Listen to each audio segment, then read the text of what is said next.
वहीं कांग्रेस नेता राहुल गांधी ने अर्थव्यवस्था के मोर्चे पर मोदी सरकार पर निशाना साधा। अपनी नई वीडियो सीरीज में राहुल गांधी ने कहा कि बीजेपी सरकार ने असंगठित क्षेत्र की अर्थव्यवस्था पर आक्रमण किया है और आपको गुलाम बनाने की कोशिश की जा रही है। जरा सुनिए। बीजेपी की सरकार ने असंगठित अर्थव्यवस्था पर आक्रमण किया है और आपको गुलाम बनाने की कोशिश की जा रही है। 2008 में जबरदस्त आर्थिक तूफान आया, पूरी दुनिया में आया, अमेरिका में, जापान में, यूरोप में, चाइना में, सब जगह आया। अमेरिका के बैंक गिर गए, कंपनियां बंद हो गई, एक के बाद एक कंपनी की लाइन लग गई, बंद हो गई।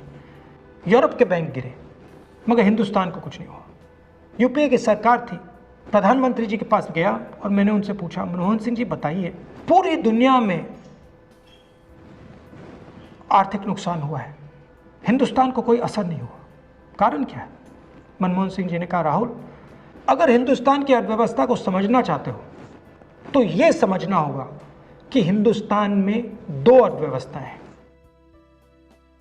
पहली असंगठित अर्थव्यवस्था और दूसरी संगठित अर्थव्यवस्था। संगठित अर्थव्यवस्था में बड़ी कंपनियां, नाम आप जानते हो।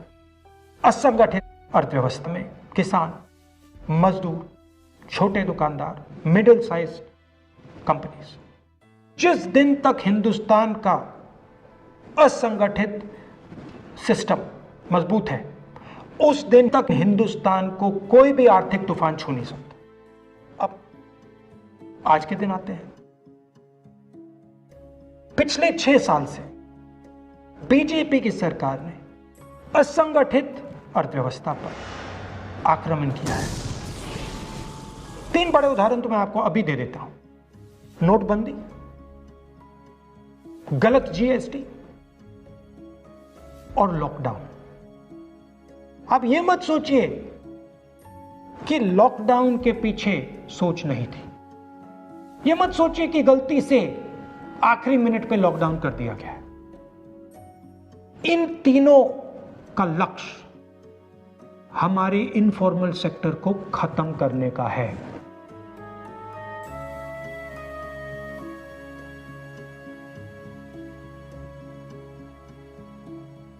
प्रधानमंत्री जी को अगर सरकार चलानी है, मीडिया की जरूरत है, मार्केटिंग की जरूरत है।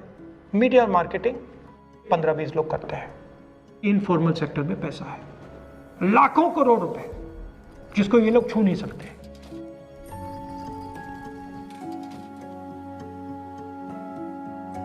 इसको ये लोग तोड़ना चाहते हैं, पैसा लेना चाहते हैं। इसका नतीजा आएगा।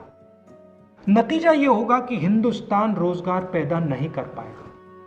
क्यों? क्योंकि इनफॉर्मल सेक्टर 90% से ज्यादा रोजगार देता है।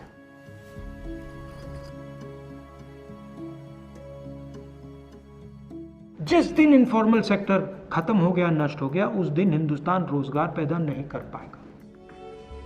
आप ही इस देश को चलाते हो, आप ही इस देश को आगे ले जाते हो और आपके खिलाफ साजिश हो रही है।